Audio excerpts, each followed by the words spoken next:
दोस्तों, अपनों से प्यार है तो जताया करो, अपनी लहू के कतरों को यूं न जाया करो। वीरों की वीरता पर जश्न तुम मनाया करो, उनके शहादत पर यूं न आंसू बहाया करो। जी हाँ दोस्तों, मैं राजेंद्र कुमार लेकर आया हूँ एक छोटी सी दमदार मोटिवेशनल स्टोरी जो वीर अभिमन्यु पर आधारित है। ध्यान से सुनिएगा। तो चलिए शुरू करते हैं। महाभारत का युद्ध चल रहा था। महाराज युधिष्ठिर के लिए यह दुविधा से भरा समय था जिसमें वह कोई निर्णय नहीं ले पा रहे थे। कौरवों के सेनापति गुरु द्रोणाचार्य ने अपने युद्ध कौशल से चक्रव्यूह की रचना की थी जिसे तोड़ने की सामर्थ्य केवल अर्जुन में ही थी।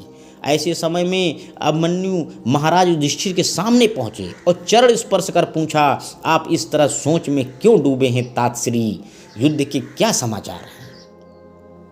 समाचार अच्छे नहीं हैं पुत्र, लेकिन तुम क्यों चिंता करते हो? हम लोग तो हैं ही, युधिष्ठिर ने कहा।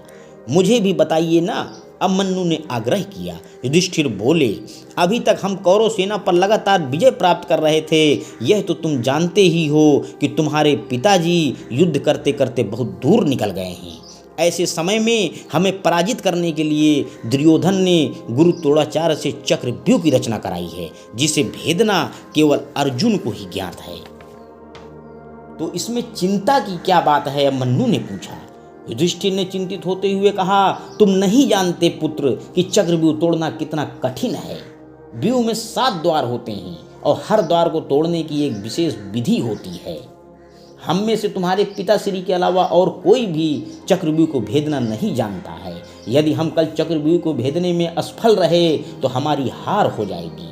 आप क्यों चिंतित करते हैं तातश्री? मुझे युद्ध में जाने की आज्ञा दें, मैं चक्रव्यूह तोड़ दूंगा। अभिमन्यु ने दृढ़ता के साथ उत्तर दिया। युधिष्ठिर के लिए यह उत्तर अप्रत्याशित था। उन्होंने आश्चर्य से पूछा, तुमने चक्रव्यूह भेदने की विद्या कब सीखी?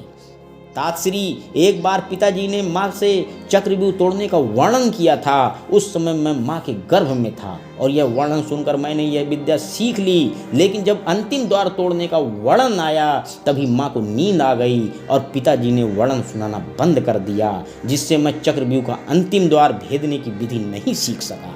अभिमन्यु ने उत्तर दिया, चक्रव्यूह के अंतिम द्वार को तो मैं अपनी गदा से ही तोड़ दूंगा। भीम ने गदा घुमाते हुए गरज कर कहा। अब युधिष्ठिर के सामने धर्म संकट था। बालक अभिमन्यु को वह युद्ध में कैसे जाने दें? अभिमन्यु ने उसे असमंजस में देखकर आश्वस्त किया, तातश्री, जब शत्रु लगातार ललकार रहा हो तो हाथ पर हाथ धरकर बैठना कायरता है। मैं वीर पुत्र हूँ और मेरा कर्तव्य यही कहता है कि शत्रु की चुनौती का मुकाबला डट कर किया जाए। अभिमन्यु का आत्मविश्वास देखकर युधिष्ठिर ने अभिमन्यु को युद्ध में जाने की आज्ञा दे दी। युद्ध का उद्घोष हो गया था। प्रत्येक द्वार की रक्षा में एक महारथी था। चक्रव्यूह के प्रथम द्वार पर गुरु द्रोणाचार्य खड़े थे। अभिमन्यु ने उनके चरणों पर बाण छोड़कर प्रणाम किया। द्रोणाचार्य अभिमन्यु को देखकर समझ गए कि पांडवों को हराना आज आसान नहीं होगा। सामने कौरव सेना का रचा चक्रव्यूह था। इधर अभिमन्यु थे, उनके पीछे भीम और दूसरे पांडव वीर थे। अभिमन्यु ने बाणों की बौछार करते हुए चक्रव्यूह का पहला द्वार तोड़ दिया। कौरव सेना के लिए यह चौंकाने वाला हमला था। भीम ने द्रोणाचार्य के रथ को उठाकर घोड़ों समेत आकाश में फेंक दिया। चक्रव्यूह के अगले द्वार पर जयद्रथ था। जयद्रथ को लगा कि एक बालक उसके सामने युद्ध में कितनी देर टिक पाएगा, लेकिन थोड़ी ही देर में जयद्रथ को लगने लगा कि इस वीर बालक को रोकना उतना आसान ही नहीं है जितना मैं समझ रहा हूँ।